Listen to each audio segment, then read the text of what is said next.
தெய்வத்தின் குரல் 4ஆம் பாகம். குருகுலம் கட்டிகாஸ்தானம். வீட்டில் இல்லாத குருகுல சிறப்பம்சம். பிறகு தகப்பனாரே மகா வித்வானாக இருக்கும் போது கூட இன்னொரு வித்வானிடம் பையனை சிக்ஷைக்கு விடுவதுதான் அவனை செல்லம் கொடுத்து கெடுக்காமல் நல்ல ஒழுக்கங்களோடு வளரும்படியாக கண்டிப்பு செய்கிறது என்று தெரிந்ததால் யாரானாலும் குரு என்று வித்யாபியாசத்துக்கே ஒருத்தரை வரித்து அவரிடம் போய் குருகுலவாசம் செய்து கல்வி கற்பது, அப்போது பிக்ஷை எடுத்து எளிமையையும் வினயத்தையும் கைக்கொள்வது என்ற வழக்கம் ஏற்பட்டது. இந்த வழக்கம் வந்தபோதுதான் அடியிலிருந்து நுனி வரை சொல்லிக் கொடுக்கும் குருவே பையனுக்கு பிரம்மோபதேசமும் பண்ணி வைப்பது என்று வந்தது. வீட்டிலே படிக்கும் போது சுவாதீனம், உறவு பாசம் ஆகியன கல்வி கற்பது, ஒழுக்கத்துடன் உருவாவது ஆகிய இரண்டுக்கும் ஊறு உண்டாக்கக்கூடும். ஆகவே குருகுலவாசம்தான் வித்யையின் வளர்ச்சி, வித்யார்த்தியின் வளர்ச்சி ஆகிய இரண்டுக்கும் ரொம்ப உகந்தது என்று புரிந்து கொண்டு அதையே நடைமுறையாக்கினார்கள். ஆனாலும் மகான்களான பிதாமார்கள் குருகுலம் நடத்திய போது அவர்களுடைய புத்திரர்களும் அதில் படித்ததாகவும் திருஷ்டாந்தங்கள் அங்கங்கே பார்க்கிறோம். இப்படிப்பட்ட ஒரு பிதா தாமும் கற்றுக் கொடுத்து மற்ற குருமார்களிடம் புத்திரன் கற்று வருவதற்காக அனுப்பி வைப்பதையும் உபனிஷத்துகளில் பார்க்கிறோம்.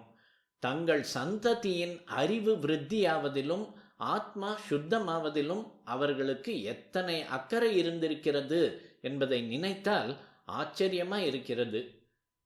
இப்போது பெரும்பாலான தகப்பனார்களுக்கு இந்த இரண்டை பற்றியும் கவலையே இல்லை.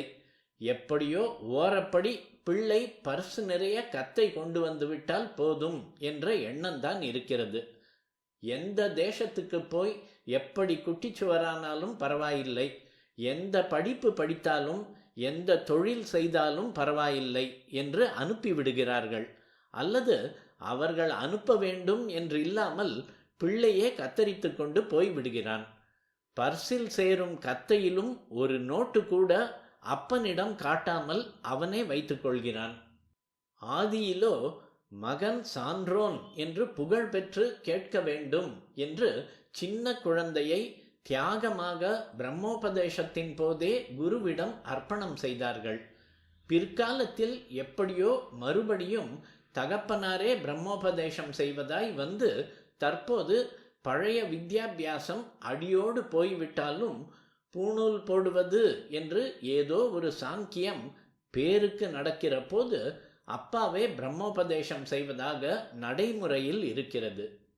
பூர்வ காலத்தில் தன்னுடைய தகப்பனாரையும் வீட்டையும் விட்டுவிட்டு குருகுலவாசம் என்று இன்னொரு பெரியவரிடம் போய் படிப்பது பையனை நல்ல முறையில் உருவாக்குவதற்கு ரொம்பவும் பிரயோஜனப்படுகிறது என்று தெரிந்த போது சத்வித்வானாக இருக்கப்பட்ட பிதாமார்கள் கூட தங்களுடைய தந்தையுரிமை, வித்வத்தில் யோக்கியத்தை இரண்டையும் தியாகம் செய்து இன்னொரு வித்வத் சிரேஷ்டரை கொண்டு பிள்ளைக்கு பிரம்மோபதேசம் செய்வித்து அவரிடமே வித்யாபியாசத்துக்கு விட ஆரம்பித்தார்கள்.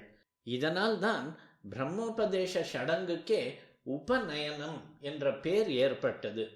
உபநயனம் என்றால் சமீபத்தில் கொண்டு போய் சேர்ப்பது என்று அர்த்தம். இந்த சடங்கானது ஒரு பையனை குருகுலம் நடத்தும் ஆச்சாரியரிடம் கொண்டு சேர்த்தது என்பதாலேயே இப்படி பெயர். அகத்தில் அப்பாவிடமே பாடம் சொல்லிக் கொள்வதற்கு கொண்டு போய் சேர்ப்பது என்று சொல்ல வேண்டியதில்லை அல்லவா? முதலில் பையனை அவனுடைய பிதா ஆச்சாரியரின் சமீபத்தில் கொண்டு போய் சேர்க்கிறான். அப்புறம் ஆச்சாரியர் அவனை ஈஸ்வரனின் சமீபத்தில் கொண்டு சேர்க்கிறார். அது இரண்டாவது உபநயனம் என்று சொல்லலாம். நேராக இப்படி பரதத்துவ சமீபத்துக்கே கொண்டு சேர்ப்பது கடைசி ஆசிரமத்தில் சந்நியாசம் தரும் குரு.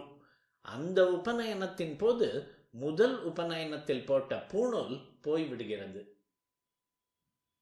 கர்ப்பாதானம் செய்து ஒரு ஜீவனை உண்டு பண்ணி அது பிறந்த பின் ஜாத கர்மம், நாமகர்மம், சௌளம், குடுமி வைப்பது முதலான சம்ஸ்காரங்களையும் செய்யும் பிதாவே குரு. உபநயனம் செய்து அப்புறம் அத்தியாபனம் செய்விக்கிறவன் ஆச்சாரியன் என்பதாக மனுஸ்மிருதி, யாக்ஞவல்கிய ஸ்மிருதி ஆகியவற்றில் சொல்லி இருக்கிறது. அதாவது இங்கே குரு என்பதோடு நின்று ஆச்சாரியராகாத அப்பாவுக்கு உபதேசம், வித்யா போதனை என்பவற்றின் சம்பந்தமே இல்லை. அவர் இக்காலத்து வெறும் அப்பா போலவே இருக்கிறார். இப்படி சொல்வது கூட சரியில்லை. இக்கால அப்பாக்கள் சம்ஸ்கார பூர்வமான கர்ப்பாதானத்திலிருந்து சௌளம் வரையிலான சம்ஸ்காரங்களையும் புத்திரருக்கு பண்ணுவதாக காணோமே. ஒரு குழந்தையை பூணூல் போட்டு ஆச்சாரியரோடு அனுப்பும் போது அதற்கு எங்கேயோ யார் அகத்துக்கோ போகிறோம் என்ற துக்கம் ஏற்படக்கூடும் அல்லவா? இப்படி கூடாது என்றே ஆச்சாரியரை இவரும் உன் அப்பாதான் என்று நினைக்கும்படியாக அவருக்கும் பிதாவுக்குள்ளதான குரு என்ற பெயரையே கொடுத்து அவருடைய ஆசிரமத்துக்கும் குருகுலம் என்று பெயர் சொல்வதாக ஏற்பட்டிருக்கலாமோ என்னவோ.